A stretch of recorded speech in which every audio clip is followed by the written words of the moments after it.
Hello everyone, आज हम आपको रूल्स बताएंगे रिलेटेड टू पर्सनल, रियल और नॉमिनल।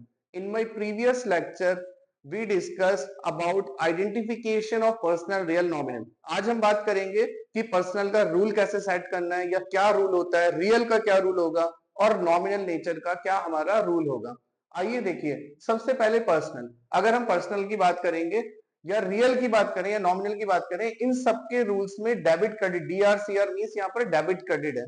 ठीक है, तो जो भी आप रूल डिसाइड करेंगे या जो भी रूल आप सेट करेंगे वो हमेशा डेबिट क्रेडिट के बीच में होना है। डेबिट का शॉर्टकट यहाँ डी आर है, क्रेडिट का शॉर्टकट यहाँ सी आर है। आइए सबसे पहले पर्सनल का रूल पढ़ते हैं। पर्सनल का रूल होगा debit the receiver, credit the giver. Personal का रूल है debit the receiver, credit the giver.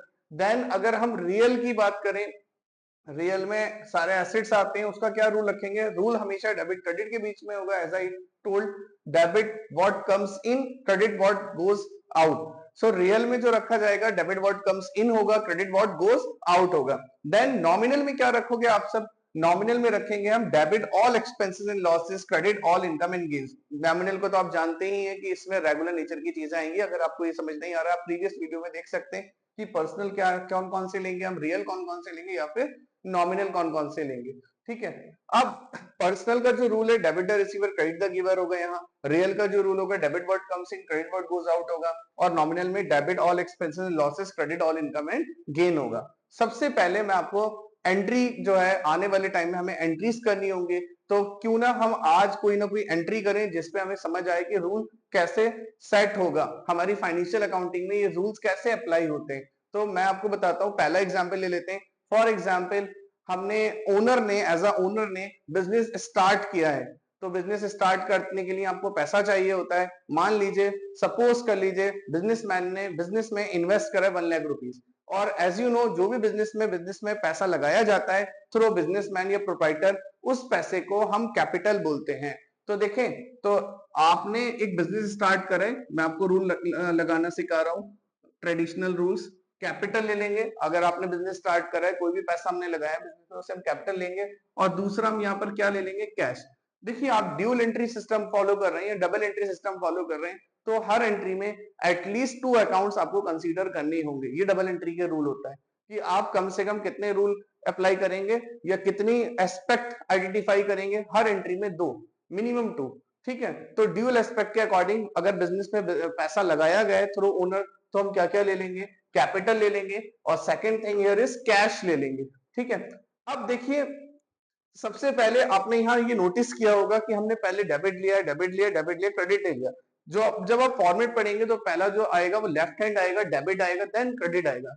इसलिए जब हम आइडेंटिफाई भी करेंगे इसमें कैपिटल है और कैश है, इनमें से हम पहला ये देखेंगे कि कौन सी वाली चीज हमारे डेबिट में आएगी। स्लोली एंड ग्रेजुअली आपको समझ आ जाएगा।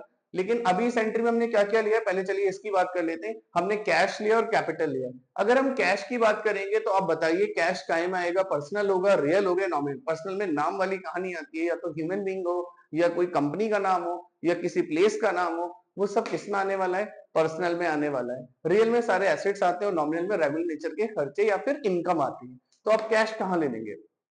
कैश जो है वो पर्सनल तो है नहीं, किसी का नाम तो है नहीं।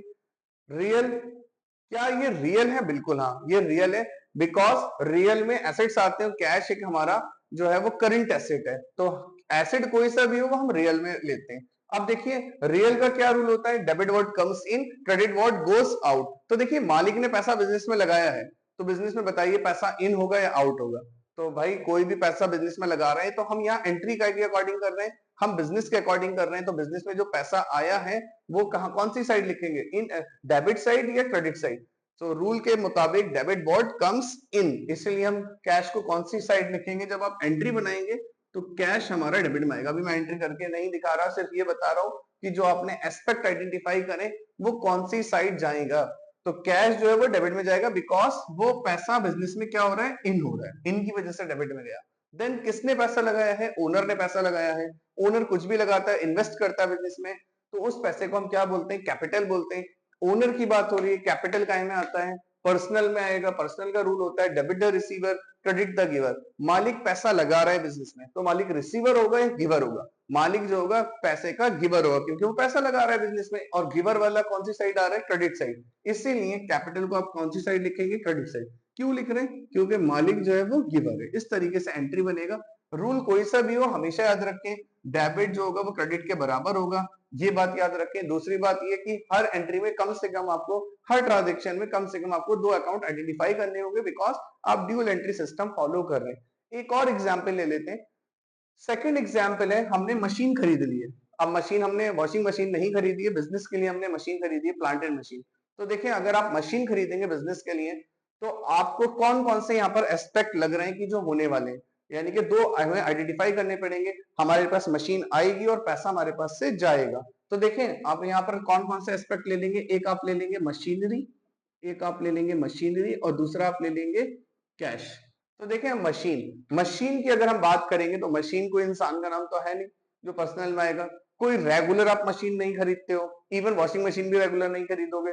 अगर आप बिजनेस, अगर आपका बिजनेस है तो खरीदोगे, लेकिन अगर घर के लिए की बात करोगे तो भी आप वॉशिंग मशीन को रेगुलर नहीं खरीदोगे। Anyway I am talking here plant and machinery. So plant and machinery एक हमारा एसेट है, it is one of our assets. तो हम इसे कहां ले लेंगे? रियल में लेंगे। अब रियल का जो रूल है, सारी चीजें रूल पे सेट होनी है। तो रियल का जो रूल बनेगा, डेबिट वर्ड कम्स इन है, क्रेडिट वर्ड गोज आउट है। आप मशीन खरीद रहे हैं तो मशीन आपके लिए इन होना चाहिए, आउट होना चाहिए। आप मशीन खरीद रहे हैं तो मशीन हमारे लिए इन होना चाहिए, और इन का मतलब है हमें डेबिट में लिखना होगा। क्यों लिख रहे हैं सर? क्योंकि मशीन जो है वो रियल इन है। ठीक है, देन एज यू नो कि हमें डेबिट जो क्रेडिट के बराबर रखना होता है। तो अब दूसरा, हमने डेबिट तो फिट कर दिया, डेबिट आइडेंटिफाई कर लिया, डेबिट साइड क्या आएगा? मशीन आएगा। Now the second thing here is cash. Cash भी हमारा एसेट में आएगा, और एसेट कौन से अकाउंट में आते हैं? रियल में आते हैं। रियल का रूल होता है debit word comes in, credit word goes out.